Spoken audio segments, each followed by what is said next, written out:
அதில் முடியாதுங்கிறது இப்படிதான் சொல்லிவிடுவான். அண்ணன் என்ன முடிவு எடுத்துட்டாரு, நம்மளை கொல்றதுக்கு இந்த படை வந்திருக்கு. அப்ப சரணடைஞ்சு நம்ம சாகணும். சரணடைஞ்சிட்டோம், ஆயுதத்தை கொடுக்க சொல்லிட்டோம், கொடுத்துட்டோம், எப்படின்னு கொல்ல போறான். சரணடைஞ்சு சாகிறதுக்கு சண்டை போட்டுட்டு சத்துருவோன்னு முடிவு எடுத்துட்டாரு. இதே தான் எங்க அப்பா எனக்கு சொல்றாரு பாருங்க. அதை கூட இருந்த தம்பி எல்லாம் இப்ப இல்லை, 2-3 பேர் நம்ம கூட இருக்காங்க. சாப்பிட்டு கிளம்ப போறோம். ஒரு கூரை வீடு, சமையல் கட்டு. தம்பி அப்பா உன்னை கூப்பிட்றாரு பாருன்னு அம்மா போனோன்னு, அப்பா உட்காரியா உட்காரியா. இப்போ எதிரி கூடிட்டான். போக்குவரத்தில் கொஞ்சம் கவனமாக இருக்கணும். ஒரு வேளை ஏப்ப சாப்பையா சிக்கிக்கிட்டான், உயிர் போகிற மாதிரி நிலையில் இருந்தால் கூட அதில் குறைஞ்சது ஒரு 4 பேரை வெட்டிட்டு சாகணும்ப்பா, கொன்னுட்டு சாகணும். எப்படி சாகிறதுன்னு ஆயிடுச்சுன்னா ஒரு 4 பேரையாவது வெட்டி கொன்னுட்டு தாப்பா சாகணும். இதே தான் என் தலைவன் எடுத்த முடிவு. என்ன முடிவு? சாகிறதுன்னு ஆயிடுச்சு, அதில் என்னடா சரணடைஞ்சு சாகிறது, சண்டைட்டு சத்துருவம்டான்னு முடிவு எடுத்துட்டார். அப்போ என்ன ஆயிடுச்சு, இந்திய இராணுவத்தோட மோதிரோன்னு முடிவு எடுத்துட்டார். ஏன் அந்த முடிவு வர்றாரு? ஆயுதங்களை ஒப்படைச்சிட்டார். அந்த ஆயுதத்தை எடுத்து அந்த ஒட்டுக்குழுக்களுக்கு கொடுத்து பிரபா இங்கே நம்மளோட சண்டை போடுவது, தாக்குதல் நின்றும் நினைச்சா தாக்குதல் நடக்குது, திருப்பி தாக்கி அந்த ஆயுதங்களை பறிச்சா எந்த ஆயுதத்தை தலைவர் ஒப்படைத்தாரோ அந்த ஆயுதங்கள் ஒட்டுக்குழுக்கள்கிட்ட இருக்குது, துரோக குழுக்கள்கிட்ட இருக்குது. அப்போ முடிவு பண்ணிட்டாரு, ஓ இவன் நம்மளை பாதுகாக்க வரல, கொல்ல வந்துட்டான்.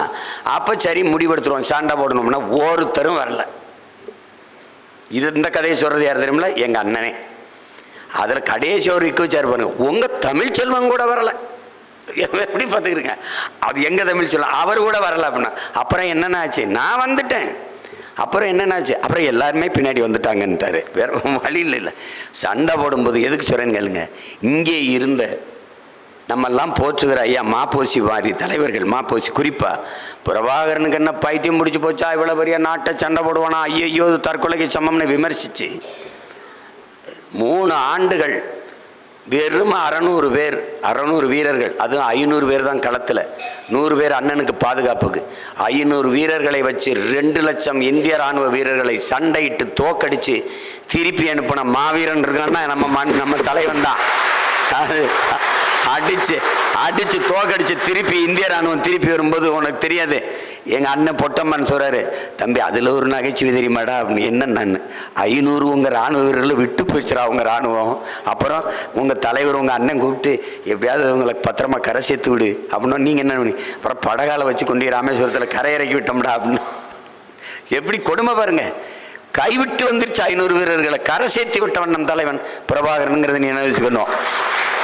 அவன் தேவையில்லாம சண்டை போட போறான், இது தற்கொலைக்கு சமமானது அப்படின்னு விமர்சிச்ச இதே மாஸ்போ சிவஞானம் தலைவர் அடிச்சு தோக்கடிச்சு இந்திய ராணுவத்தை திருப்பி விட்ட பிறகு அவர் சொன்னது, புறநானூற்று வீரனை நான் இப்போது பார்க்கிறேன் அப்படின்னு. அது இதாண்டா ஃபிடல் சொல்றான், தொடக்கத்தில் வீண் முயற்சி. சீமான் ஒரு சில்லற போய் 5-6 ரூபாய் தான் இந்த ராஜபக்சே சொன்னான்னு சொல்லுவாங்க. Seeman creating lot of problems, he is having Punjab சுல்லான்ஸ், அதான் பஞ்சாப் சுல்லான்ஸ் கிரியேட்டிங் லாட் ஆஃப் ப்ராப்ளம்ஸ். போற வார எல்லாத்தையும் புலம்பிருக்கு அப்படி. அது மாதிரி நம்ம ஒரு பஞ்சாப் ஆஃப்டர் 2000 பாய்ஸ் கதை தான் ராஜீவ்காந்தி. இன்னைக்கு எல்லாருக்கள்லையும் விரல விட்டு ஆட்டுறான். ஆனால் ஒன்று, ஒற்றுமையாக இருந்து விளையாண்டா யூனிட்டி ஸ்ட்ரென்த். அதான் 11 பேருக்கு கால் பந்தாட்ட வீரனுக்கும் ஒரே இலக்கு தான் இருக்கணும், இந்த பந்தை இலக்கை நோக்கி அடிக்கணுங்கிறது தான். இப்போ நம்ம இந்த தம்பியெல்லாம் சொன்னார், நம்ம அந்த தேர்தலை இதை பண்ண இந்த தேர்தலை பண்ணியிருந்தா 12 விழுக்காடு ஆக்கியிருக்கலாம். முட்டைப்பா விடுப்பா, ஒன்றும் கிடையாது, அழிச்சு கிழிச்சு மறுபடியும் ஆடுவோம்ப்பா. இப்போ ஆரம்பிப்பா ஆட்டத்தை. ஒவ்வொரு வாக்ககமும் ஒரு கிளை. இது எப்படின்னு கட்டுறது அதெல்லாம் கேட்காது. நீ எந்த வாக்ககத்தில் வாக்கு செலுத்தினாய், இந்த வாக்ககத்தில் அங்கே 10 பேர், ஒருவர் 10 ஆவோம், 10 100 ஆவோம், பகைவர் நடுங்கும் படையாவோம். இது கோட்பாடு. இதை நல்லா உள்வாங்கிட்டியா? இங்க பாரு, ஒரு வேலை எளிதா சொல்றேன் பாரு. இந்த வாக்குங்க, நீ வாழ்ற இடத்துல எங்கடா பூத் இருக்கு, அந்த பூத்துல போய் நீ நில்ற, நான் தலைவன். இந்த எடுத்தவனே என்னை மண்டலமா போடு, கமண்டலத்தை கொடு, இதெல்லாம் பேசக்கூடாது. இந்த மாநில ஒருங்கிணைப்பில் பெரும்பாலும் எதுக்கு போட்டிருக்கேன் தெரியுமா? ஒரு வேலை எவன் செய்யலையே அவனை பக்கத்தில் உட்கார வச்சுக்கிறது. ஏன் இருப்பா,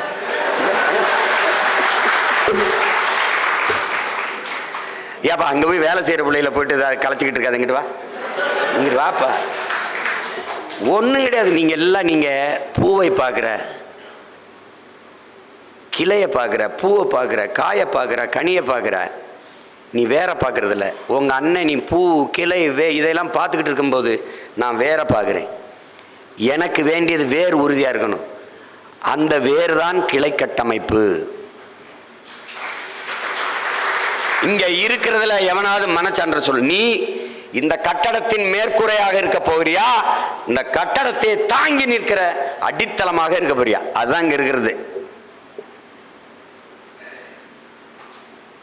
அடித்தளம் இல்லாத கட்டடத்தின் மேற்கூரையே எவ்வளவு அழகா வேந்து என்னடா பயன் இருக்கு?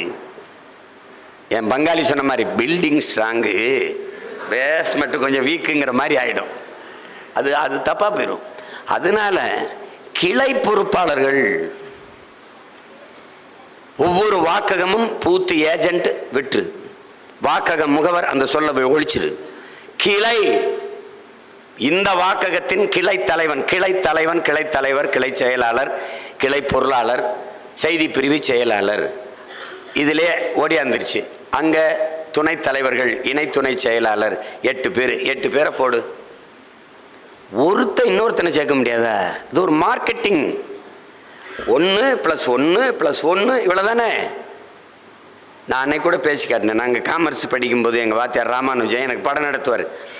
அவர் எப்படி நடத்துவார்னா, இப்போது நம்ம ஒரு கடை வச்சுருக்கோம், அது வணிகவியலில் எப்படி மார்க்கெட்டிங் பண்ணுறது, அதான் இன்றைக்கி பிகாம் எம்காம்லாம் சொல்லிக் கொடுக்குறான், MBA எல்லாம் சொல்லிக் கொடுக்குறான்.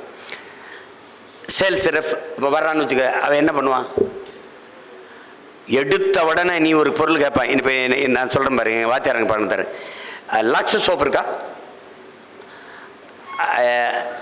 தம்பி? நீங்கள் லக்ஸ் தான் போட்டுறீங்களா தம்பி? லக்ஸ் பாருங்கள், ரொம்ப நல்ல சோப்பு லக்ஸு. எவ்வளோ நாளாக நான் ரொம்ப நாளாக பயன்படுத்தேன். இப்போ பாருங்கள், ஏன்னா லக்ஸ் அவன்கிட்ட ஸ்டாக் இல்லை. அவன் லக்ஸ் இல்லைன்னா அவன் போயிடுவான் வேறு கடைக்கு.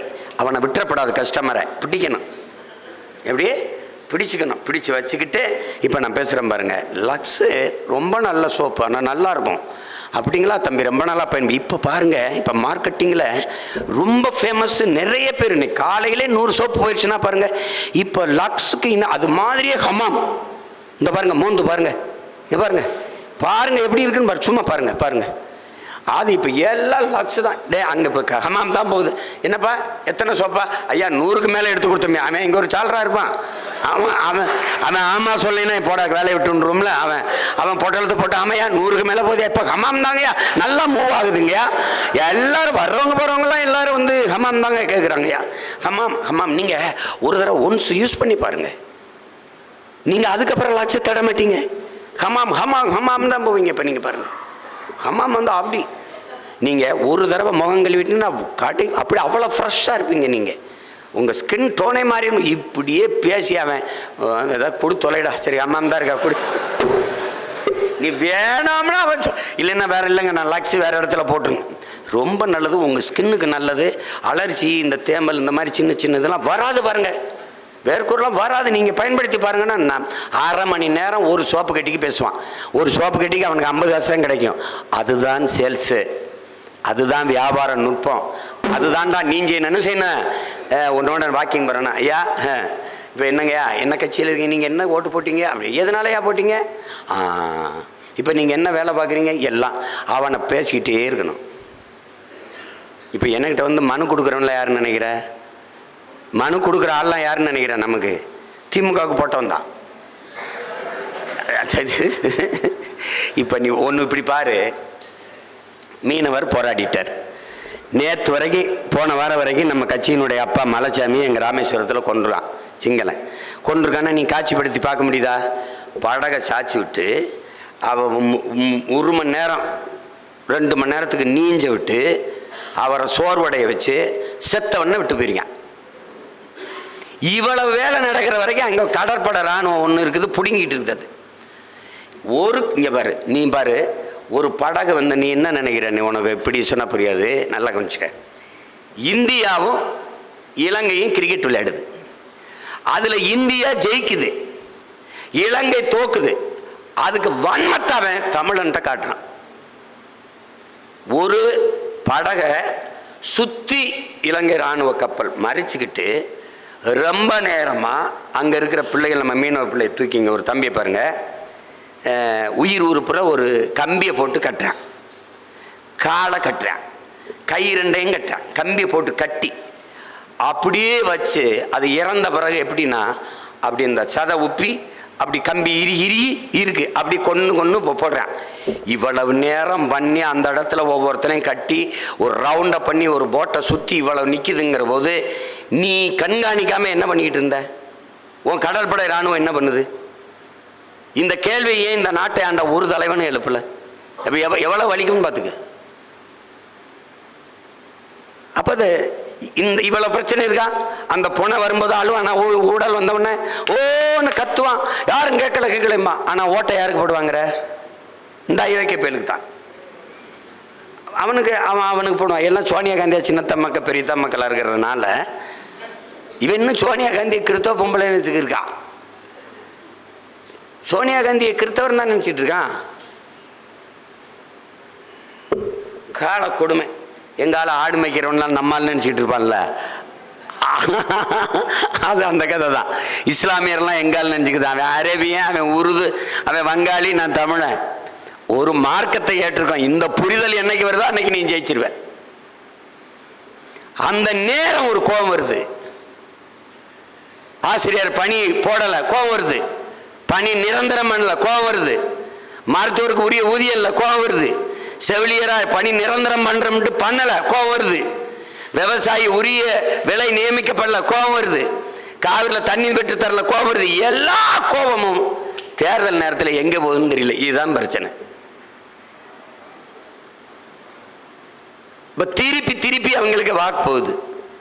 அப்ப இதுல இருந்து இந்த இனம் எப்படிப்பட்ட இனம்னு பார்த்தீங்கன்னா, இவனுக்கு கடந்த கால காயம் கிடையாது, எதிர்கால கனவு கிடையாது, நிகழ்கால தேவை மட்டும்தான். இன்னைக்கு என்ன? கடந்த கால காயம் என்பது வரலாறு, நிகழ்காலம் என்பது கனவு. ஆனா இவனுக்கு எதிர்காலம் என்பது கனவு, ஆனா நிகழ்கால தேவை மட்டும்தான். இப்ப என்ன? எல்லாம் சரி, இப்ப எவ்வளவு கொடுப்ப, எவ்வளவு கொடுப்ப, அதுதான். இப்ப விக்கிரவாண்டிலாம் எப்படி பிரச்சனைகள் உருவாச்சுன்னா, ஒரு தெருவுக்கு ஒரு அமைச்சர், ஊருக்கு ஒரு அமைச்சர்லாம் கிடையாது, தெருவுக்கு ஒரு அமைச்சர், தெருவுக்கு ஒரு எம்எல்ஏ. அதில் எப்படியாவது நம்ம அதிக வாக்கு வாங்கி காட்டலைன்னா நம்ம அமைச்சர் பதவிக்கு பிரச்சனை ஆயிரும். ஏன்னா எசமாக கோவிச்சுப்பாங்க. அப்போ என்ன பண்ணலாம்னா, நமக்கு வம்படியாக பார்த்தீங்கன்னா நம்ம வன்னியரை நிறுத்திருக்கோம், ஆனால் பறையர் அடர்த்தியாக இருக்கிற தெருவை கொடுத்துட்டாங்க. இப்போ என்னடா பண்ணலாம்னா, ஓட்டுக்கு 1000, அது எல்லாரும் தான் கொடுக்குறான். அப்போ நம்ம ஒரு 10 நாளைக்கு வெறும் கறிச்சோறா போட்டுடலாம்டா. யாரு? இந்த அமைச்சர். இப்போ 1000 ரூபா வீட்டுக்கு ஒரு ஓட்டுக்கு 1000, அது போக கறிச்சோறு. இந்த கறிச்சோறு பாட்டு பண்ண என்ன மாப்பிள்ள எப்படி போயிட்டு இருக்கு உங்கது?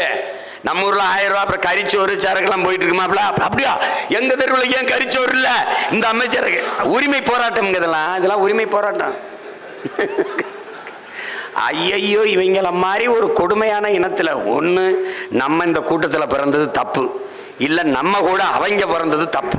ஏதோ ஒன்று நடந்துருச்சு. அதுதானே இப்போ பிரச்சனை. இப்போ